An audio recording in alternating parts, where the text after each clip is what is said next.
দর্শক আসসালামু আলাইকুম। আসসালামু আলাইকুম। ওয়ালাইকুম আসসালাম। আমার একটা সিস্টার, সে ডোমেস্টিক ভায়োলেন্সে এই দেশে অ্যাসাইলাম সিক করেছে। তো সে এখন ডিভোর্স চাচ্ছে আর কি। তো ডিভোর্স করতে চাইলে যে কোর্টের ফিটা যেটা আর কি, সে এখন homeless asylum seeker, domestic violence করছে। তো সে যদি এখন ডিভোর্স করতে চায় তাহলে কি তার কোর্ট ফিটা মওকুফ হবে? যে জি, হোমলেস মওকুফ হবে। মওকুফ হবে। এখন দর্শক একটা জিনিস বলেন, ডোমেস্টিক ভায়োলেন্সে তিনি সেট ডিবি না করে অ্যাসাইলাম করেছেন কেন? কার পরামর্শে তিনি অ্যাসাইলাম করেছেন? এটা তো জানি না এমনি। আচ্ছা, তাজ ভাই বলবে কেন অ্যাসাইলাম না করেছেন, তাজ ভাই বলেন একটু। আর লিগ্যাল এড কিভাবে পাবে? উনি কি নার্স সাপোর্ট পাইতেছে? ওই যে সরকারি যে টাকা পয়সা দিয়ে সাহায্য করে, ওইটা কি উনি পাইতেছে? না, উনি ওনার এক আত্মীয়র বাসায় কিছুদিন ছিল, তারপরে সেখান থেকে ওনারা ওনাকে জায়গা দিতেছে না। এখন গত 2 মাস ধরে উনি হোমলেস। মুখের বাসায় একটু টুকটাক কাজ করে ক্যাশিনে থাকতে, সেটাও নাই আর কি। তো সেক্ষেত্রে উনি ডিভোর্স চাচ্ছে আর কি। আমি বুঝছি। এখন দেখেন, ওই ফিটা মওকুফ করতে হইলে শুনেন, যারা এখানে বেনিফিটস ক্লেম করতেছে, নরমালি ব্রিটিশ সিটিজেন বা যারা সেটেল আছে বা ইউরোপিয়ান নাগরিক যারা আছে, উনাদের জন্য এইটা মাফ হবে উনারা যদি এভিডেন্স দিতে পারে। আর যারা অ্যাসাইলাম সিকার আছে, ওরা কোনো সোশ্যাল সার্ভিস থেকে যদি কোনো সাহায্য পায় বা নার্স সাপোর্ট পায়, তাইলে উনারাও কিন্তু ফি এক্সেমশন পাবে না। আর যদি ওইটা উনি না পান, কোনোটার মধ্যে কোনো একটা যদি উনি না পান, তাইলে ওরা ওই ফিটা মওকুফ করে দিবে না। তো ওইটা।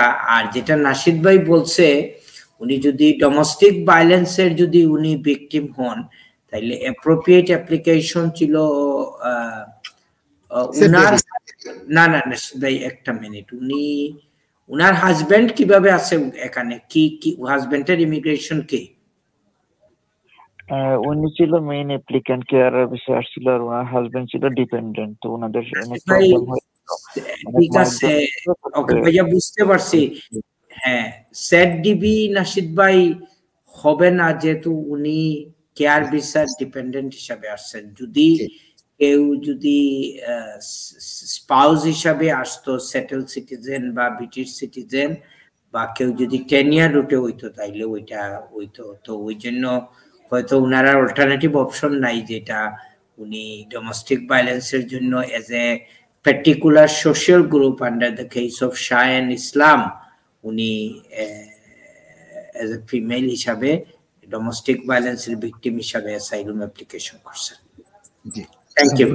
প্রিয় দর্শক, সবার সুবিধার্থে আমি একটা জিনিস দেখাচ্ছি। দেখেন আমি কি দেখাচ্ছি, দেখেন আপনারা যারা ডিভোর্সের এক্সাম যাবেন, তাজ ভাই যথার্থভাবে বলেছেন, দুইটা ক্রাইটেরিয়া। এক নম্বর হচ্ছে আপনার সেভিংস কত আছে, বেনিফিট পান কিনা, আপনার ইনকাম কত। সুতরাং আমি যদি এইটা আপনার সেভিংস আর ইনকামটা একটা ক্ষেত্রে নেই আর বেনিফিট আরেকটা ক্ষেত্রে নেই, তাহলে দুইটা ক্রাইটেরিয়া হচ্ছে আমার মূলত। তাহলে সেভিংসটা বলতেছে, এই দেখেন এই যে সেভিংস দিয়ে দিচ্ছে 4200 বা এত, এই একটা সেভিংস এর জিনিস, এবং এটার কোর্ট ফি যদি এর থেকে কম হয়, 1420 কম হয়। আবার বলতেছে যে তার কারো পার্টনার যদি এতর কম 16,000 একটা আছে, এক্সামশন ফর্মটা এখানে বেনিফিট তাজ ভাই এগুলো বলে দিয়েছেন। এই বেনিফিট গুলো পাওয়ার সাথে সাথে আপনারা এলিজিবল হয়ে যাবেন। এখানে সব দিয়ে দেওয়া আছে।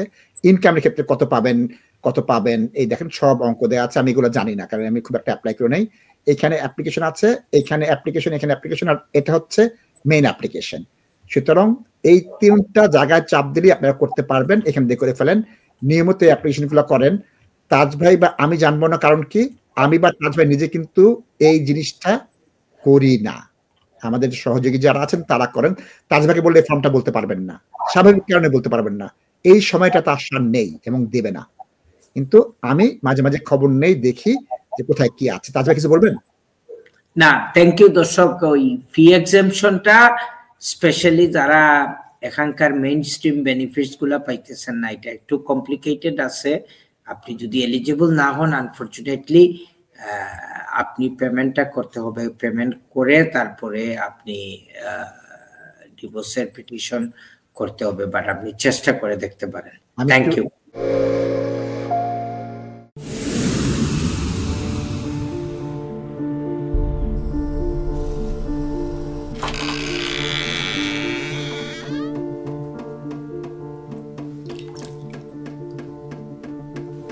ইংল্যান্ডে আমরা চাইলেও অনেক কিছু করতে পারি না, অনেক ঝামেলা। হায় রে হায়, লন্ডনের এই জীবনে ঝামেলার কোনো শেষ নাই। আমি লাল, আমার ইমিগ্রেশন, ঘর, ব্যবসা সবকিছুর ঝামেলার সমাধানে সবসময় পাশে আছে Taj solicitor. Taj solicitors, believe in service.